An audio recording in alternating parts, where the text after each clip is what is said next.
Joining me is my Tuesday regular commentator, National Senator Matt Canavan, the former Resources Minister. Matt, great to see you again. Who is likely to be right? Anthony Albanese or the experts all telling him we must spend more on our defence? The former head of the Defence Force, the former head of the Army, the former head of the Air Force, the former head of the Defence Department, the country's top strategy institute, the coalition and the US government. Well, Andrew, I think it might be almost a rhetorical question, isn't it? But the most disappointing thing for me these past couple of days is how dismissive the Prime Minister has been to a pretty serious request from our most important ally. Keep in mind, this request wasn't something informal or sort of backgrounded to journalists.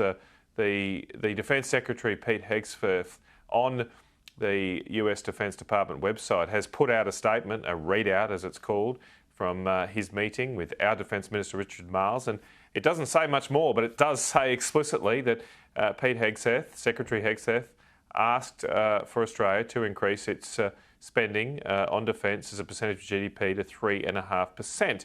And, you know, the Prime Minister's response to that has basically been to say, oh, look, we're a sovereign nation, we'll do what we like, thank you very much. And yes, of course we are, but this is our most important ally.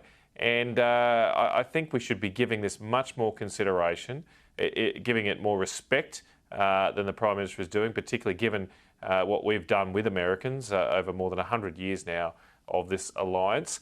And on top of that, if you actually read Secretary Hegseth's speech to the Shangri-La Dialogue in Singapore, the only country he mentions more than Australia is China.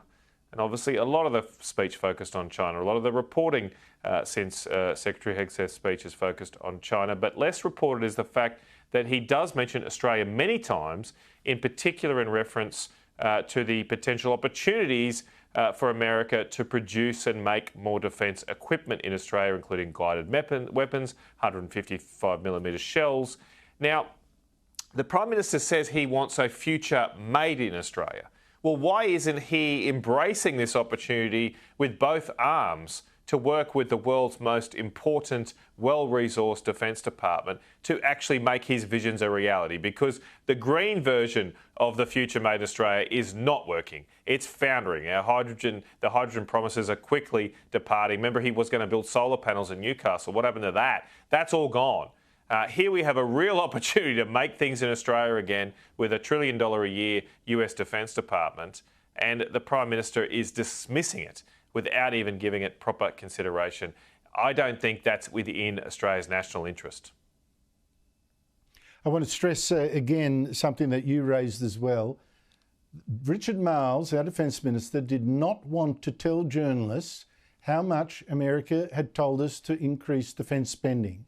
Pete Hegseth then put out an official readout of the meeting saying, this is what I asked, 3.5%. They don't want this government to keep stum about the advice they're getting. I thought that was highly significant. Meanwhile, domestic politics, Matt, the coalition's new Shadow Treasurer, Ted O'Brien, he's announced this first policy decision. It is to say yes to Labor increasing the tax on earnings of super funds, of super accounts above $3 million, as long as the Albanese government indexes that $3 million threshold and doesn't tax unrealised gains. Is that actually the right signal to say yes to higher taxes? Look, Andrew, I look forward to the discussion about this in our party room.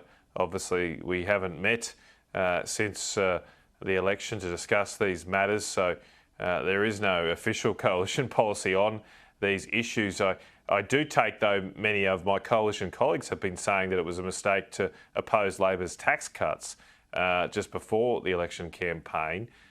So it would be strange to me if our first act after the election was to support tax increases. I think the important thing here is to look at any potential change in these areas in the context of what is it going to be spent on. If we're going to raise taxes on superannuation balances over $3 million, and we're going to do that to continue to fund the boondoggles of green energy that this government seems addicted to. Well, I'm not signed up for that at all, Andrew, not signed up for it at all. If we believe we need to increase tax revenue to meet this request to increase our defence spending, Well, look, I will be interested in a conversation, but it has to be a sensible conversation. I want to see real benefits of any extra tax revenue for the Australian people, for the defence of our country. I mean, just alone, Andrew, we're spending about an extra $10 billion a year on renewable subsidies now. More than that, because some of it's not disclosed.